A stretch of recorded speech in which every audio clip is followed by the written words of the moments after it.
Good morning, everybody. It is Ruthie Rocks, and it is show 409, and it is the first Sunday of 2021. I hope everybody is having a wonderful, wonderful weekend. I can't believe it's Sunday already. We've had a few days off, and the time just flies by. I'm going to make sure that my phone is on the right settings so it doesn't interfere with my internet. And we're going to talk a little bit about several things today. Yeah, I'm good. I am good. Okay. So this is my 409th show, and it's I've given a lot of thought, this past week, this past month, actually, to figure out what I've been doing and what I've accomplished and where I'm headed. And one of the things that I know, and I've learned this from my mentor, one of my mentors, Gary, that there's really only 15 truths. And let's say that use that as just an example. Let's say that there's 15 things that I think you should do in real estate to be successful. And I will tell them 1,000,000 times. And one time I will help one person, because that person's going to hear it at the time in their life when they need to hear it. So many of you already hear me in 409 shows repeat a lot of things. But that's because I believe that you just have to continue to repeat and try to help. That's just me. So the number 2 question is, what is your perspective? And why do you care about anyone else's? I have listened, this month I've asked a lot of questions to a lot of different people, about the topics that I do, about, how I prepare and why my YouTube channel isn't doing better. And somebody said, well, people probably don't like your content. I said, oh, really? So I went, I went and I started studying YouTube, and I found out that's not the case necessarily. It is that I'm not doing the things that YouTube wants you to do to show your videos to people. So that's one of my goals for 2021, is to refine my YouTube channel and get people to see it and want to see it. The next thing is, why are you scared? Judgment from peers to parents, and that's the game of the edges. I know we care about how we look. One of my things is that you all need to do more video. That's my major thing for this year, is you all doing more video. And most of the time I find that people don't do it because they're scared. They're scared of what their peers are going to think. They're scared even their parents because their parents might care, well, how they look. So I remember when I tell everybody, my mother was a lieutenant in the Navy, and she was very strict, and she was a very beautiful woman, black hair, olive skin, beautiful figure, quick-witted, just, I of course still admire her, and she was tough on me. And she said, because I look like my father, with my blonde hair and my blue eyes, and she said, the only asset that you really have is your blonde hair, and your figure isn't girly enough. Whatever she used, I don't even want to tell you what she said, but anyway, so I grew up always being concerned about those things. And even when I started doing the videos, I thought, oh my gosh, I hear Pinky and everybody's Katie and everybody say, who cares how you look? Well, that's easy for them to say, right? But we all care about how we look. But at some point I had to get over it. Some days my my voice is rasp because I've talked so much, and some days I wake up and I think, oh my gosh, I have so much to do, and then I have to, it's showbiz. I got to smile. And it's not because I'm not happy, it's just like I feel overwhelmed. So we all have those things, but you have to get over them. And you have to find your voice. You've got to get started to find your voice. Now, I know I see a lot of you doing videos on Facebook about your personal life, about the fun you're having with your family, even if it's sometimes about your feelings. And I think that's great. You're getting started. You're getting started to find your voice. And that is really what you need to do. And at some point, now I've done 409 shows, at least. There's some that I didn't even count that I did, and some videos I haven't counted that I did, but whatever. At some point, I'm going to get a videographer to help me produce these shows because I got to tell you, it's a lot of work. And I want to be able to do things ahead of time and batch some things. And I kind of did that today a little bit just as a test. I batched some things ahead of time. And it's not that difficult because I have 15 truths and I will tell them a million times. And if I help one person one time, I will be satisfied. That will be achieving my goal. And the other thing then is once you learn and find your voice, then you have to tell your story. Now, you have to tell your story in such a way that you're creating some professional awareness to get people's attention. And once you do that, then you can start giving professional advice, real estate agents, lenders, whatever it is. And then you have to start showing examples. So those three things I think are where you need to start. You need to begin storytelling. Start telling stories about your children, about the hike that you did, about going down to the Strip on New Year's Eve. Try to build Vegas into it, of course, because or whatever. If you're doing relocation, that would be a great thing. Going to the conservatory, what a great video. They donated all those bikes in the Nevada Energy parking lot. What a great story that is. And these little things will, it's not like, it doesn't matter how many people comment or like or don't like, it's that you're getting experience. That's you're an apprentice right now. So you need to do that. You need to start going out there, finding interesting things just to tell a story about 3 minutes, 5 minutes, whatever it is. You took your grandchildren to the pumpkin patch. If you look at this year and you plan out this year, like I've got the spreadsheet for everybody with themes. Themes are the main thing. Like, what are your themes going to be this year? And what are you trying to achieve?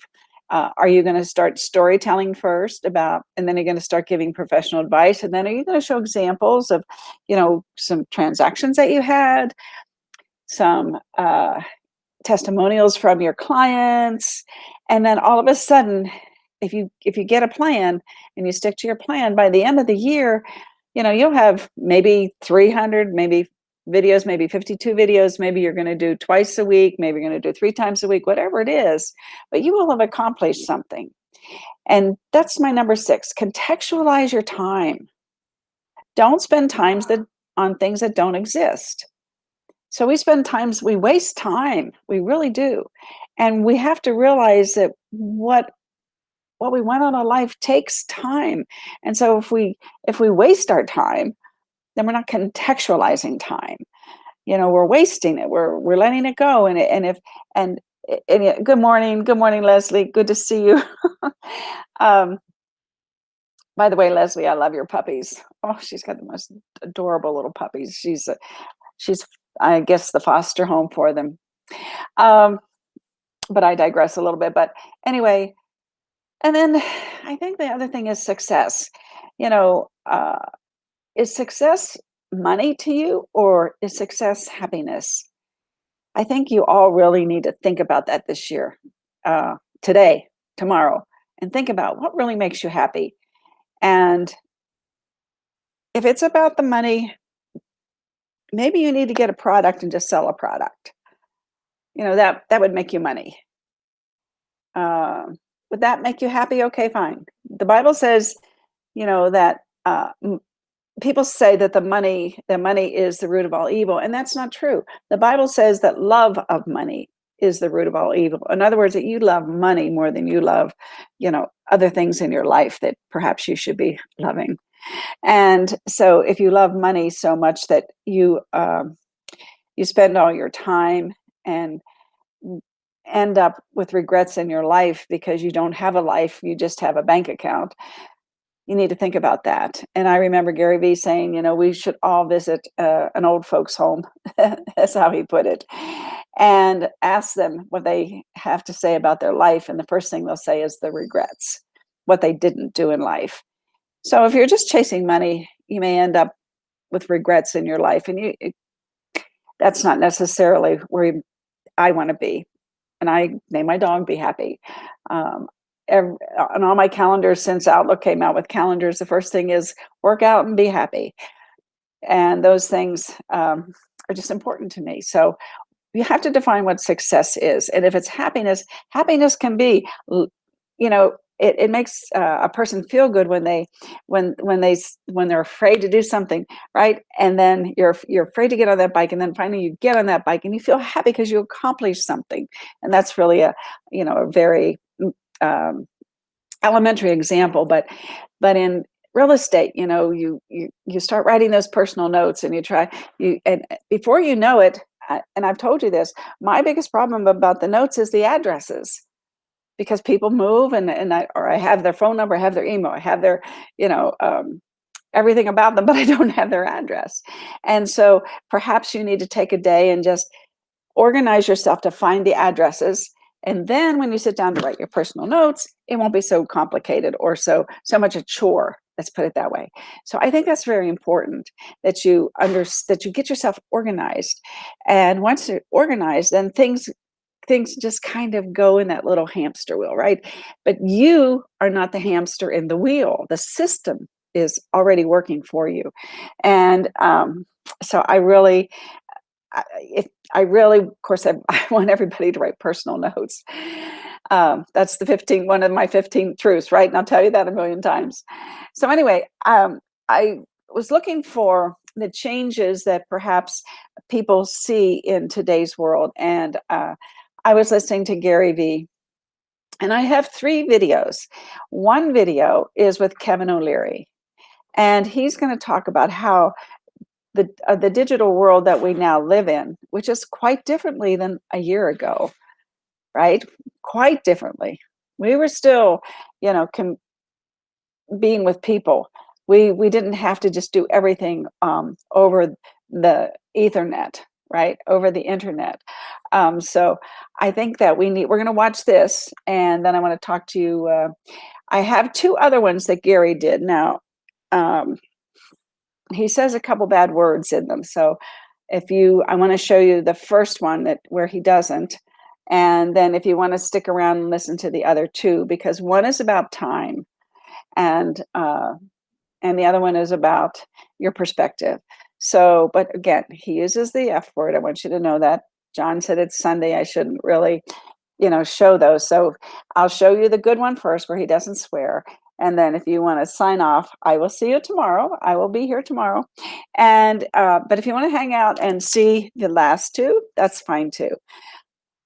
Gosh, it's going to be a great year, everybody. I just know it. And I'm happy for everybody that I know. We've had our ups and downs, and I know my friend Teresa had some health issues, and some other people, and we've lost some people, but we're here, and we need to contextualize our time and not spend time on things that don't exist, and realize that maybe being happy and being successful takes some time. Well, let's listen to these guys. Let me get my little notes there. Hold on. Show this in the stream. Hide my notes, and I'm going to hide myself as soon as I get this started so we can listen to it. All righty, everybody, here we go. The state people want from companies is completely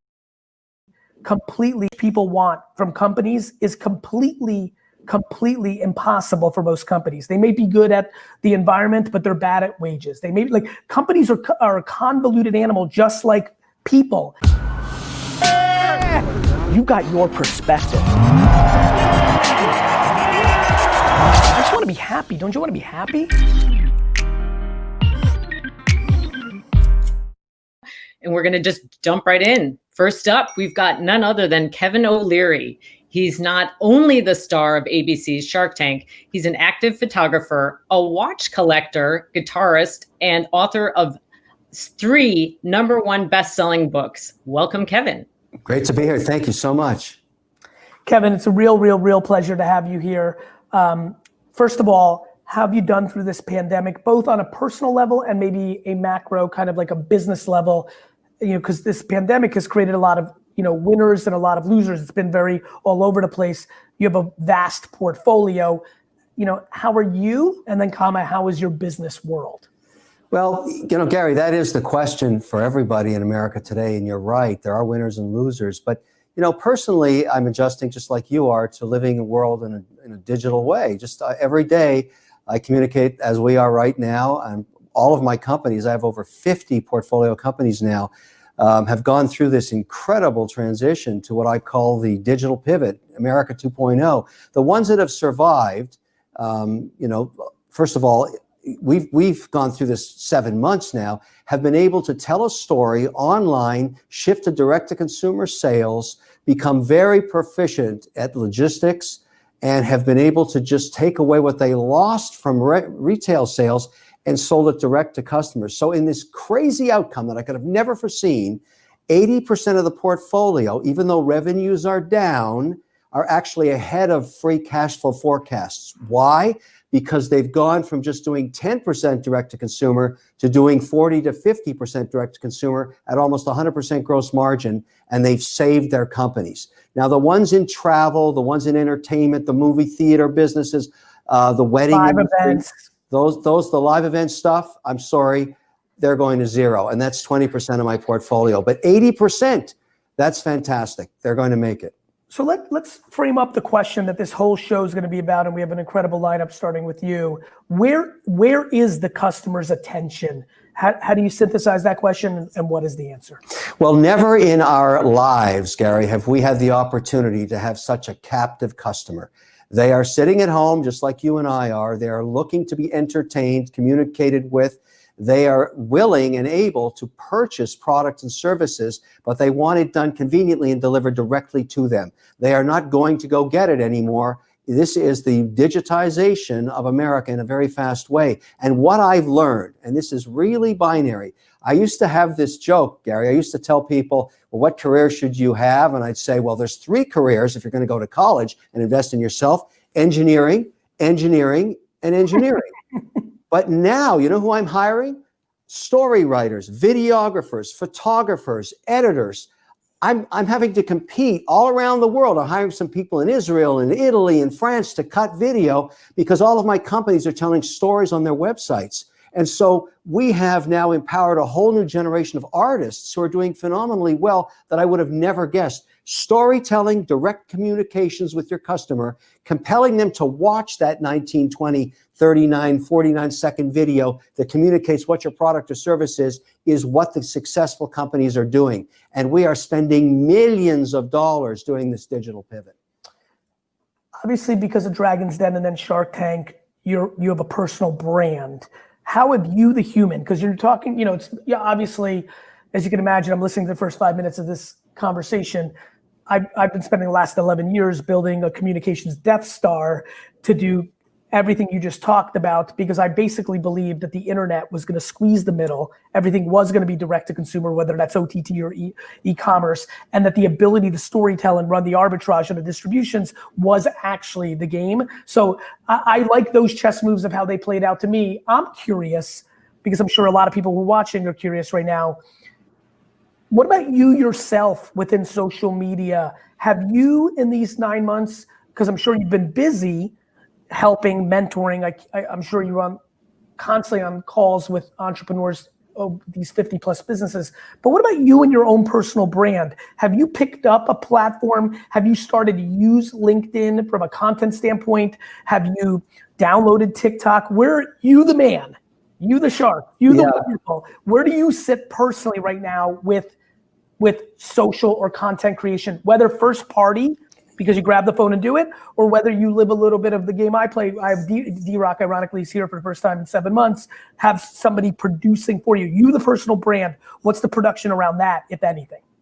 You know, Gary, you are the role model for guys like me. You got it right. You guessed it right. The middle did get squeezed out. There's no question. And I really got involved in social about 2.5 years ago, and I hired a team of producers, editors, and storytellers to work within my own production company, O'Leary Productions.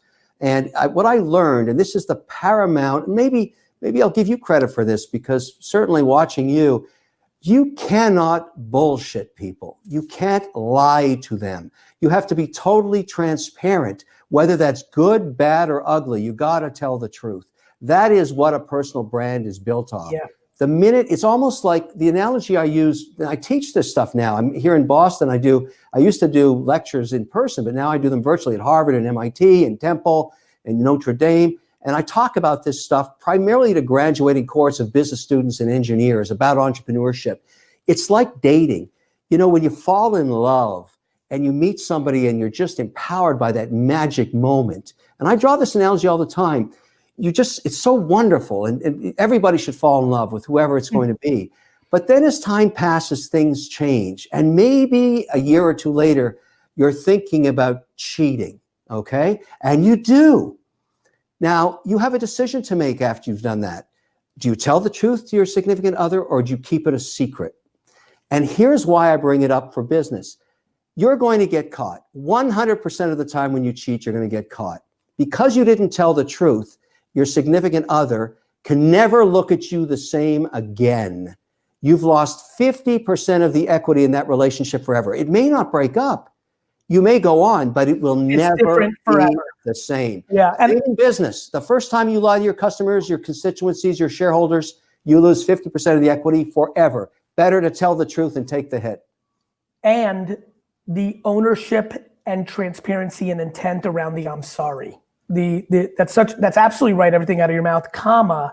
There's also the half pregnant sorry, and there's the real sorry. And I think corporations, the standards in which people want from companies is completely impossible for most companies. They may be good at the environment, but they're bad at wages. They may be companies are a convoluted animal, just like people. And this thought that you don't understand how to say sorry when you're trying to fix something, people would rather dance, look over there, a bird, instead of owning it. And to your point, in that lack of apology creates more damage sometimes than even the event itself.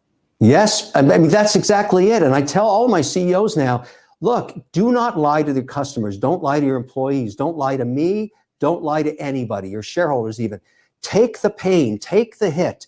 Admit the mistake you made, and you will build a relationship, particularly with customers. What we're learning online is if you have a direct relationship with a customer and you're honest with them and you tell them, hey, the product's going to be delayed, or sorry, you got a bad product, we'll replace it, we'll give you your money back, whatever it is, that communication ends up being very, very valuable over time. Those customers stay loyal. We've learned that 100-fold in our companies now. And now we're across the portfolio, we're now at 48% direct of revenue to customer. That's magic, Gary. That's friggin' magic. Because that's 100% gross margin business. One of the, we've run out of time. We're going to move on. We really appreciate your time.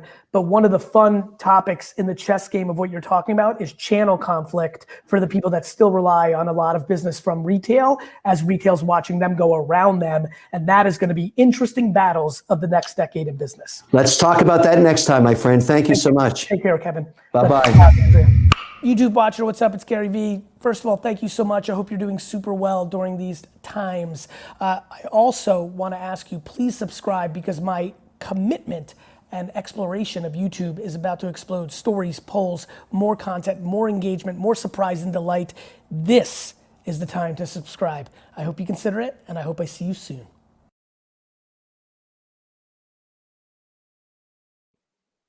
So I thought that was inspiring for me, because we have seen this transformation happen so fast this year.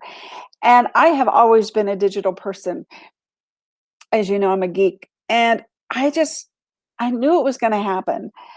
I was committed and to doing what I wanted to do, not knowing I didn't have a book or a recipe on how to do it. And you all need to really, really, really learn how to tell stories, personal, then your business story, then your testimonials. And you've got to start doing it, because look how quickly this has all happened.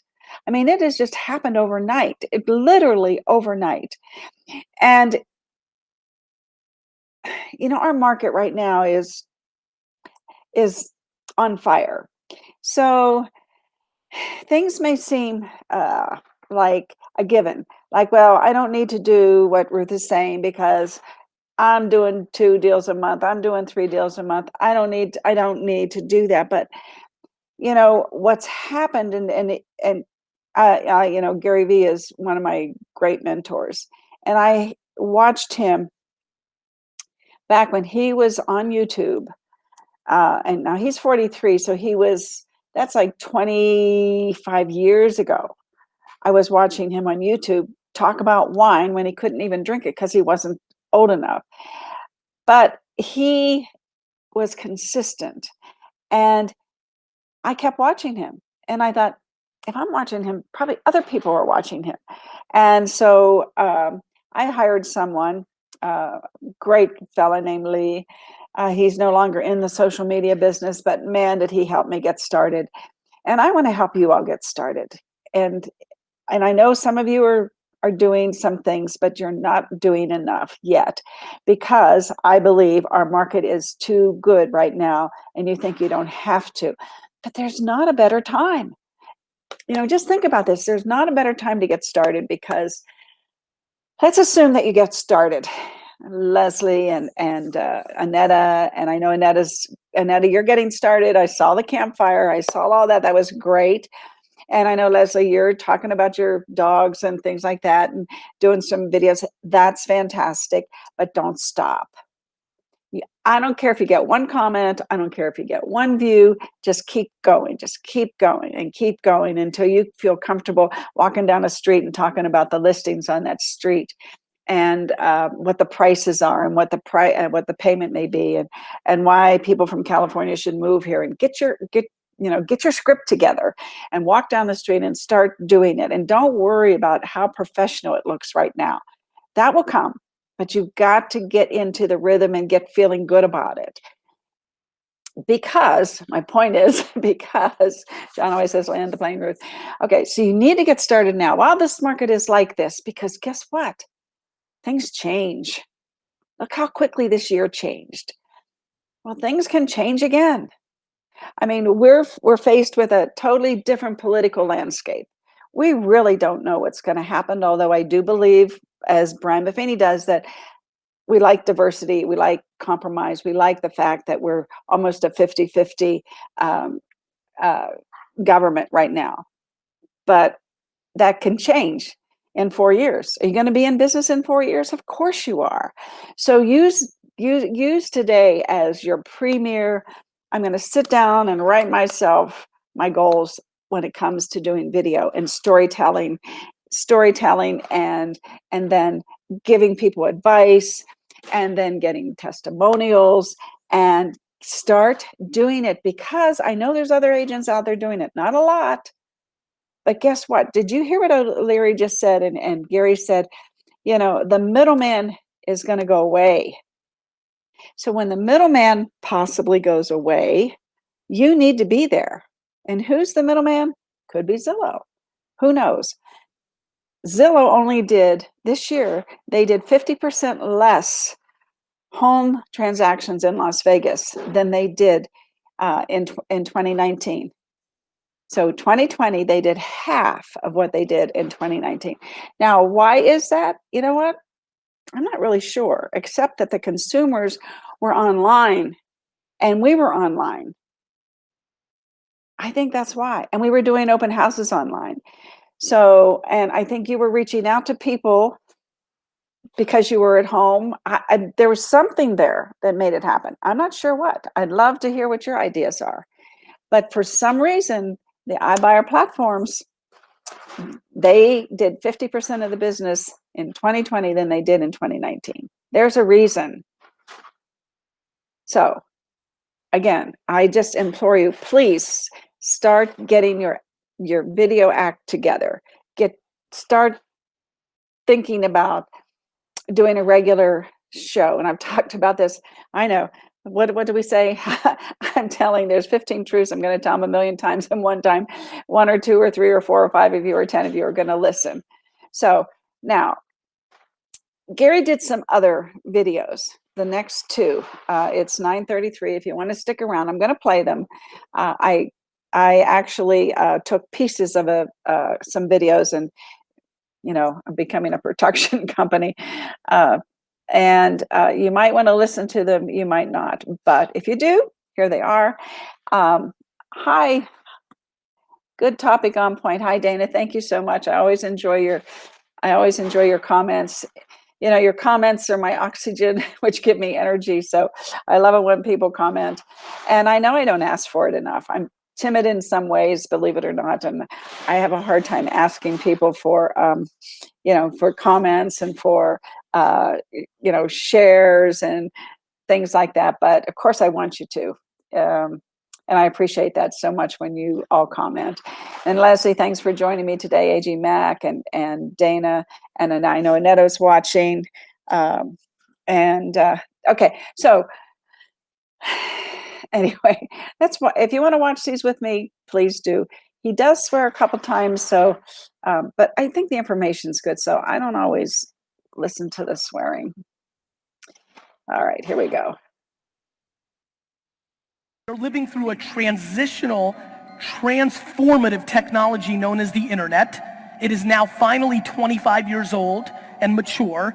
Everybody has it. Everybody has it all the time. And the whole world is getting flipped upside down. And you have an opportunity to take a piece of it.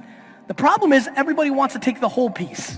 Everybody's like, Gary, I'm gonna build the next Twitter or Uber or Facebook. Everybody's gonna build $1 billion company.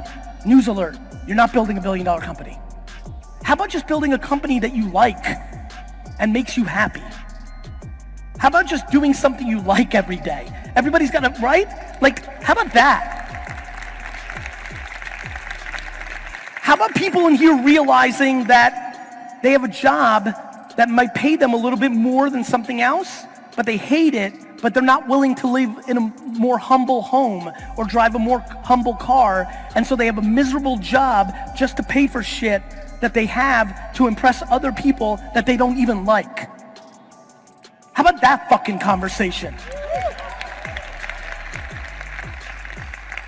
It has never been easier, and I don't like using the word easy, but I'm gonna say it. It has never been easier to make $100,000 a year because of this. The problem is everybody thinks you have to make $1 billion, and the problem is nobody has humility to live a $100,000 lifestyle. I think we have to change the conversation in our society. 7 billion people need to change the conversation of what success looks like. It is not to make $1 billion, it is to actually wake up in the morning and be in a good mood.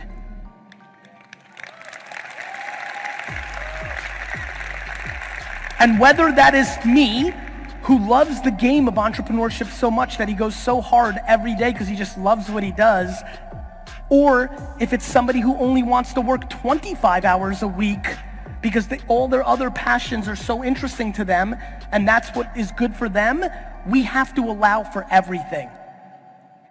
We have to allow for everything because everything is true and everything is real. And you need to figure out, my biggest fear of my popularity is that you think you have to do it like me. The only hope I have when you look at me is that you try to figure out your version of you that makes you as happy as my version of me makes me.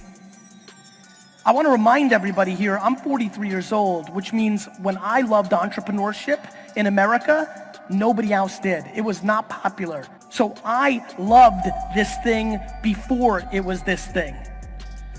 And guess what? When the economies collapse, everybody's gonna go off of entrepreneurship and go back to a job, and I'm gonna still love this thing. When it's not as cool as it is today. When there isn't sneakers and fans, I'm gonna still like it because it's mine. I've always done it and I always will. You need to figure out that for you. Not what your parents think, not what I think, not what the comments think, you. Yeah.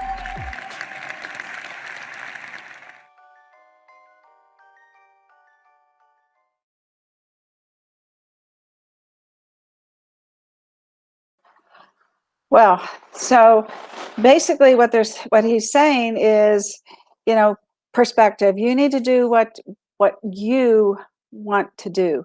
And it can't be about the money. It has to be about helping people. And so I was thinking while he was talking, and I thought about the O'Leary comment. And O'Leary said, you know, what if you cheat on your significant other? What if you tell a lie? You know, what he's really saying, if you turn it around, is what did you do wrong, or what did you do that you would do differently? And I was thinking what they're saying to us is, what a great story that would make, you know, as you learn to do these things that we're talking about, storytelling, giving professional advice, and showing examples. Talk about the issues, the problems. That's really authentic. That people really want to hear that too. They want to know that, you know, maybe I priced the house wrong. I mean, I tell the story about, I went on a listing appointment with John this year, and I lost the listing for him. I really did, because I didn't pay attention to the woman who was so concerned about staging her house. And I was just like, oh, well, we'll take care of that. But after we didn't get the listing, I thought about it, because she didn't have nice furniture, and she knew it. And she knew that she was selling this $800,000 home, and her furniture didn't look nice. And I didn't have that introspection to know that. So I know I lost that listing, and I'm telling you that, okay, I made a mistake. I wasn't skilled enough to get that listing, but I learned from it. And I think that, yeah, again, I'm zigzagging, but one of the reasons why Zillow and these iBuyer platforms went down was because we were out there showing open houses, and they were relying on, you know, getting together with a realtor because of the times we were in. And I think I think we'll hear the rest of this story maybe as we watch how Zillow and these iBuyer platforms go forward. But I think it has a lot to do with us being online, and people being online, seeing us online, and looking for an agent online. And I teach that, you know, if I'm looking on Facebook and I see, you know, somebody has an open house or somebody has a listing here, and then I go check you out. You know, I go checking that out, and I say, wow, look at her LinkedIn, look at her resume, look at this, look at that, look at her personal page, you know, look at her business page. And I think that has something to do with why the iBuyer platforms really didn't do as well in 2020. So again, start storytelling, give professional advice, show examples, testimonials, and like O'Leary and Gary Vee were saying, tell the truth, tell what you did wrong.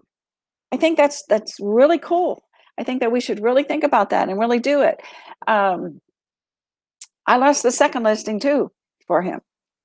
Well, we both did, because we didn't listen to the owner. The owner said, I want to list this house. And it was 75,000 more than we thought it was worth. But somebody listed it for that price. And I mean, you know, I'm old school. We think, oh, we can't do that. It sold for what we told them it was going to sell for, but we didn't make the money. Somebody else did. So there's a lesson there too, you know. And it was $1,400,000 house. So 75,000 wasn't like it was a $400,000 house. So just to put things in the right perspective. Lots of these things that we're learning, we need to look, you know, in 2020, there's so much to learn.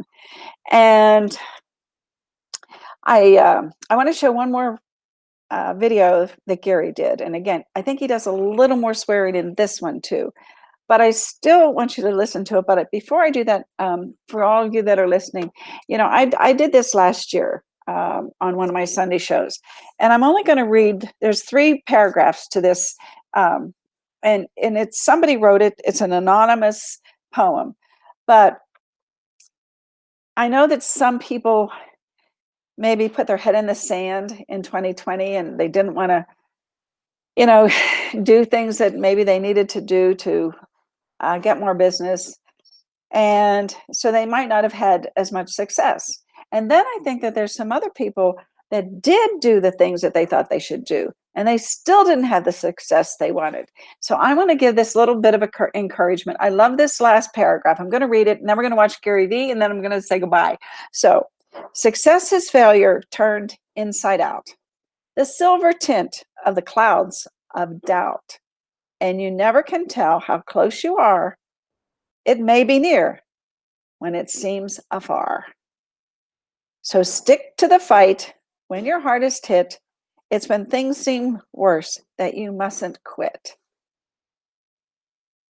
What is your perspective of yourself? It's about the edges. Don't worry what other people think. Don't worry about what your peers think. Don't worry about what your parents think. Get out there and do video and start getting your plan together now. Let's listen to Gary Vee, and then I will be gone for the day.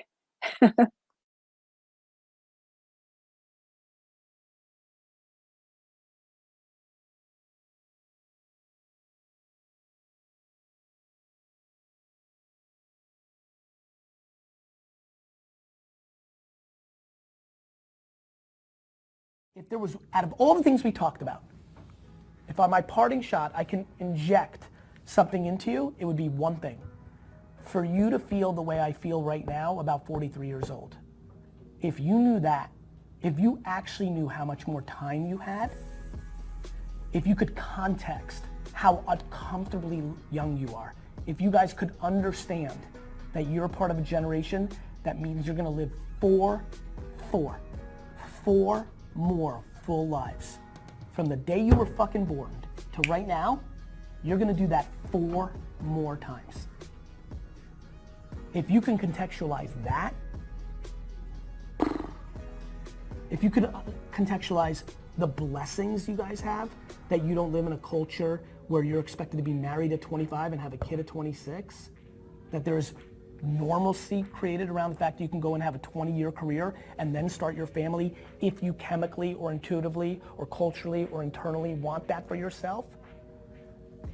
We are being so confused by the macro media landscape and the political landscape. It has never been a better time to be alive in the history of the world.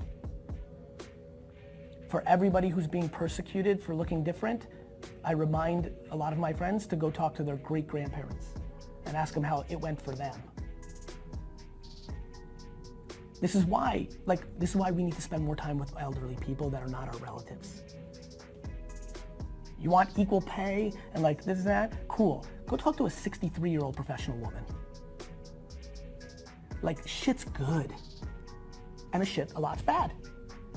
You get to choose how you look at it. Not me, not them, you. You just haven't contextualized time. I'm yelling at you to waste 8 years just to begin the process of trying to do something. I'm telling you, and I know I'm right, like in my fucking soul, that you should waste the way you see the world 8 years on resources and time just to start the thesis of what you should do with your life. And a bunch of you debated heavily if this was the right internship versus a different one and like what will happen and this and that. None of it fucking matters. If you actually knew that you would never find out what the alternative was, shit would get real good. You know how easy it is for me to make decisions? Super easy. Do you know why? I wouldn't know what the alternative was. Because it's not practical. I don't have time to dwell on the fact that I passed on Uber twice, which was my best friend of any investment that I made. Every person I invested in was not as close to me as Travis was, and for some miraculous cosmic reason, I passed on Uber twice, which means that my $50,000 investment, which would have been worth $700 million today, didn't happen. And when I tell you I don't think about it at all, here's why. I'm smart and thoughtful enough of knowing how life works. Had I made that investment, everything would be different. Maybe I'd be going to India to give a keynote about that investment because I would have much bigger profile, much different resources, and maybe in that private flight, maybe that flight would have gone down and I would be dead. It's the biggest weakness everyone has. They're trying to spend time on something that doesn't exist. There is no time machine. Sorry, you picked the wrong school, or sorority, or girlfriend, or major. Sorry. What are we gonna do? We're gonna build a time machine here? What's your practical optimism? Sure is. Because it's both optimistic and way more practical. What with the punches? Because the punches are the framework. Everything will work itself out. Especially if you're fucking on the offense versus dwelling. Everything will work out if you decide everything will work out. It's very real. My mom lost her mom at 5. She was in the Soviet fucking Union. Real communism. Her dad then went to jail for a decade. That's a fucking tough hand. She's the most optimistic fucking person I know. You're uncomfortably in control. Yet this is the great generation of feeling we're not. Google's in control. Trump's in control. Brexit is in control. My parents are in control. You want your parents to not have control? Stop taking their money. It happens real fast. Real fast. And all that means is you just have to live a little more humble. Which, oh, by the way, would most likely lead to much better behavior by you going forward. And a shocking level of happiness.